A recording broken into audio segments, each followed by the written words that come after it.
Coincidental. Chapter 3, Misbegotten Revival. Despite the overt proselytizing religiosity of our present culture and society, we live in a post-Christian era.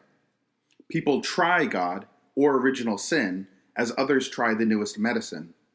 The historian Arnold Toynbee acknowledges this fact, while the Oxford-Cambridge Christian scholar C.S. Lewis ponders over the unchristening of Europe, particularly noticeable in literature, as the most important turning point since its christening. At least 3 reasons may be brought forward to justify the use of the phrase post-Christian era to describe our time. First, Christianity is today synonymous with religiosity. Its appeal to the masses is based on the diluted version of the original faith. The gap between the gospel and the power of positive thinking is greater than the one which, according to Tertullian, separated Athens from Jerusalem, pagan wisdom from biblical truth. For the sake of easy consumption, the radical character of biblical faith is diluted into religiosity, purely formal, innocuous, and somewhat hygienic. The Christian vocabulary has very little meaning for modern man except for the victim, let us say zealot of religiosity. Religiosity is the cunning by which secularism triumphs over faith in God and instead sets up faith in anything as an end in itself. Such religiosity fulfills civic ends. Today it is socially fashionable to be religious. Religious observance has reached an all-time high, and religious affiliation has attained peaks which Jonathan Edwards would not have dreamt of. Second, in proportion as Christianity is displaced by religiosity, it no longer inspires contemporary culture. Its spirit does not impregnate the ethos of our time. The modern world stands in opposition to biblical Christianity. The cleavage between them becomes more and more grievous. Nor does modern man look at all like any of the big fishermen's contemporaries. Attempts, and valid ones, are made to bring together the essence of Christianity and the realities of the modern world, to correlate the Christian answer to the questions of modern man, as Tillich does, for example. Nevertheless, a sword of Damocles hangs over Christianity, for the question cannot be held back. Is Christianity, supposing that it has not yet lost, fighting a losing battle? Third, Christianity has lost its hegemony. Whether spiritually or politically considered, this hegemony, arduously established in the course of centuries, is now disputed. It does not make itself felt in international relations, except as it finds expression in the blunder of a diplomat inviting Jews and Arabs to settle their differences in a Christian spirit. It has already lost its scepter. It has lost even more on the national level, what with the coalescence of democracy with syncretistic religiosity, of which politicians, among others, speak eloquently and fervently. An observation by Norman Birbaum provides a starting point for the elucidation of these 3 statements. He once said that the typical American today is, in fact, a Calvinist with neither fear of hell nor hope for heaven. A contradiction in terms? It would have been in another age. Today, this description is significant in 3 respects, depending on what heaven and hell mean for this American. The first, the devaluation of biblical terms and symbols, is the least likely, though a theologian would wish it were the most significant. Indeed, if heaven and hell rather literally mean pie in the sky up there and gnashing of teeth down below, then no doubt the typical American is better off today, just as he is better off if heaven means a future life which deprecates and negates this life and implies turning one's back on this world. The second respect in which this description is significant is therefore closer to reality. Norman Birbaum's remark underscores the fact that the typical American's religion is a religiosity without marrow. The third implication hangs on the likelihood of the second. The average man is at once too religious and not religious enough. There is nothing surprising in that. The latent religiosity of every man has taken over wherever Christianity, seen here under the aspect of Calvinism, has abdicated. This religiosity is as shallow as it is intense, because it means that one believes merely for the sake of believing, and because the biblical terminology is foreign to man's self-understanding. The concepts of heaven and hell are not so essential to the structure of the Christian faith as foes and fundamentalists alike claim. The Christian faith centers on the immediacy of God's transcendent presence in the world of things and beings. An understanding of this immediacy today requires other modes of thought in order to convey what the traditional concepts adequately expressed in a previous era. The faith does not hinge on those concepts, but on their content. The world of the New Testament, as Rudolf Bultmann keeps reminding us, is like a 3-story edifice, since the earth is thought to be flat, lying between heaven above and hell below. New dimensions force us to correct ancient perspectives, though the question, who am I, remains as central and fundamental now as then. Constant reinterpretation is a task which the perspectives themselves demand of every generation. This reinterpretation carries a danger, that of watering down the essential tenets of the faith, which are independent of their linguistic vehicles. The task is as difficult as it is urgent. It is difficult because no common language, religious or artistic, girds Western culture. It is urgent because of those who clamor for a return to raw traditional concepts. Paul Tillich's enterprise, a work of considerable scope and magnitude, is a unique attempt to mold a language consonant at once with the biblical and traditional Christian symbols and with modern man's self-understanding. The nature, if not the method, of his undertaking recalls the work of synthesis affected by Thomas Aquinas in the 13th century. Tillich substitutes, for example, terms like estrangement for sinfulness and courage to be for salvation. But Tillich is considered an arch-heretic by traditional Christians, and is suspect by those, often non-Christians, for whom Christianity remains inextricably bound up with crude and rudimentary beliefs such as hell and damnation. In the world of Paul Tillich, that is, in our modern world, in contrast to that of Thomas Aquinas, there is no absolute. Ours is not only the world of relativity, it is also that of infinitesimal compartmentalization. And it is infantile. That is, it does not speak a common language, if it speaks at all. It is a world of primeval, even primitive religiosity. It defeats the well-meaning professional religious thinker. Followers of Tillich's modern dress Christianity sometimes resemble those of Norman Vincent Peale, Billy Graham, or Bishop Sheen. God is a living doll, said the Hollywood actress turned Sunday school teacher. This is a more damning pronouncement than Nietzsche's decree of the death of God. Increasingly, there is a tendency, especially typical of popular, but also of some highbrow religious literature, to emphasize God's love to the exclusion of the no less biblical idea of God's wrath. How could a living doll be wrathful? No, we have not become more refined in our religious feelings and language.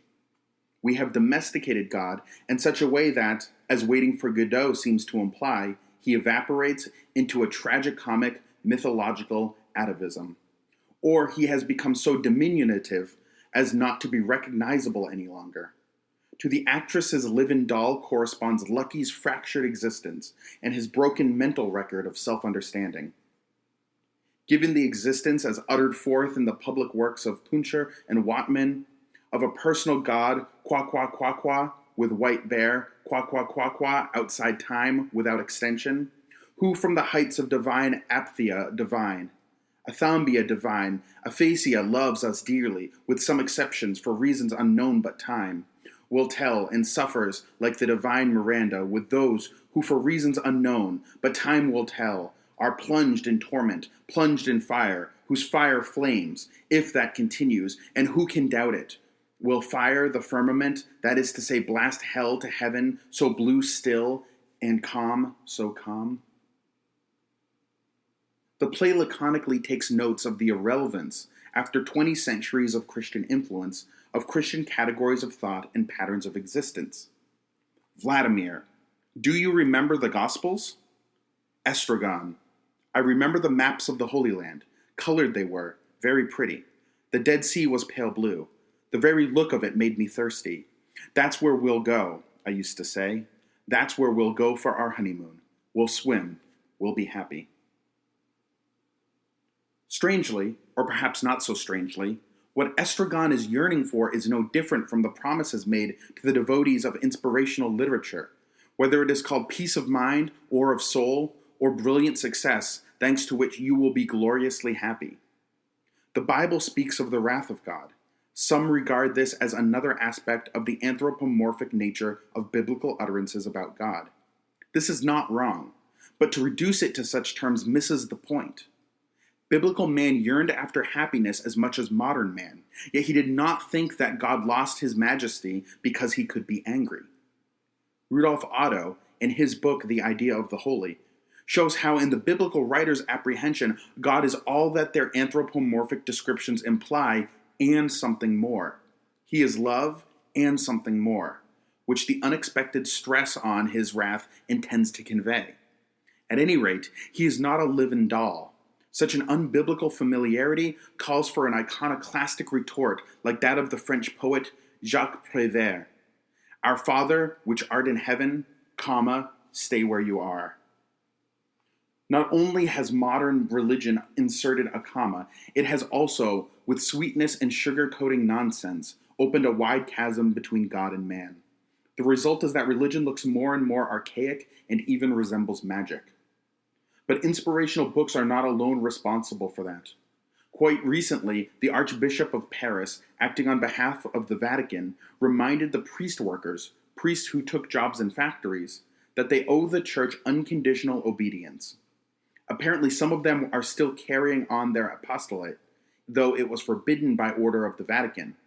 Like the heroine of the nun story, they felt that the needs of disinherited men came before ecclesiastical routine and sacerdotal discipline.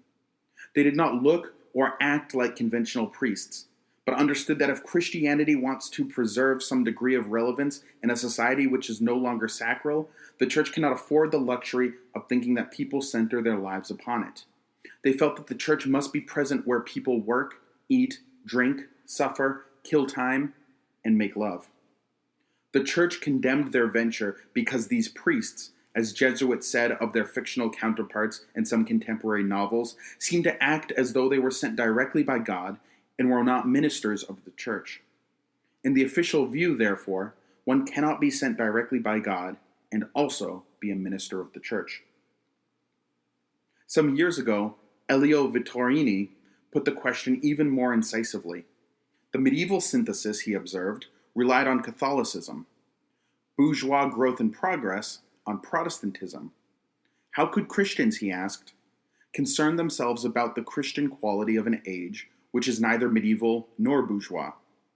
Technological and syncretistic religiosity has begun to succeed Christianity. Does it have anything to do with biblical faith? Obviously not, since one of the premises of technological and do-it-yourself religion is that it makes no difference what kind of faith it is. Religion thus loses its nerve. It also becomes more and more a civic matter, as it was in ancient Greece and Rome. American democracy is so religious that it would horrify the most Calvinist among the Puritans. Religion, like clothes, is mass-produced according to standard sizes: Protestant, Catholic, and Jewish. The Protestant Reinhold Niebuhr would not convert Jews, and Jacques Maritain, a Roman Catholic, in his social theory advocates religious pluralism so long as the social structure and underlying understanding of human nature are based on the recognition of an absolute, which, contrary to Pascal, need not be the God of Jesus Christ. Is it any wonder, then, that the agnostics and atheists and free thinkers feel squeezed out? The question is not whether Niebuhr or Maritain are right or wrong, or whether it is preferable to advocate a return to the past religious expressions and experiences, to the Catholic corporate society, or to the proselytizing zeal of Protestantism. Not only is this historically impossible, it is theologically undesirable. When the children of Israel were settled in Canaan, the prophets kept reminding them of the unique experience they had lived through in the desert. What they meant was not a return to the social and cultural conditions of desert life, but that, mutatis mutandis, Israel should live in the spirit of faith in the true God which had enlivened it. Our condition today is not very different from that of the ancient Hebrews. As the world shrinks, man becomes more and more of a nomad. This generation is one of displaced persons.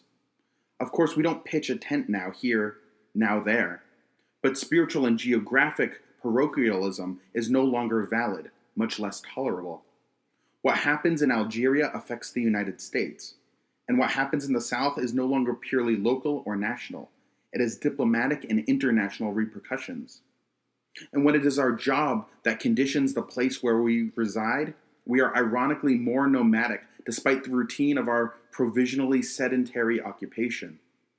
Regardless of astronauts, we are nearer where we started from than we commonly think. Our religion is as crude as that of the fetishist. Social, political, and international events have forced religious groups to tolerate and sometimes to borrow from each other. Contemporary society is a melting pot which eliminates not only national or ethnic differences, but also religious affiliations, and its syncretistic religiosity is intensified by the pressure of international relations. The nascent ritualism of certain Protestant denominations may be a gain insofar as a rapprochement between Protestantism and Roman Catholicism is concerned. It is not a gain if the rapprochement depends on a loss of nerve in Protestantism. Similar remarks could be made about Catholicism or Judaism, for a blanket of anonymity is descending upon religion. The resurgence of religious observance in the last decade hardly conceals the loss of hegemony suffered by Christianity. There was a time when Europeans considered Christianity the only religion. With the advent of the modern period, Christianity became the best religion, especially when it was put in that position with the help of imperialist powers. Today, the continent has lost its prominence, and America does not want to offend the parts of the free world which are not Christian. This may be why the fight against communism is envisioned as a Christian crusade. It is the only area where Christianity can proclaim its superiority without offending those who wield the power of international blackmail.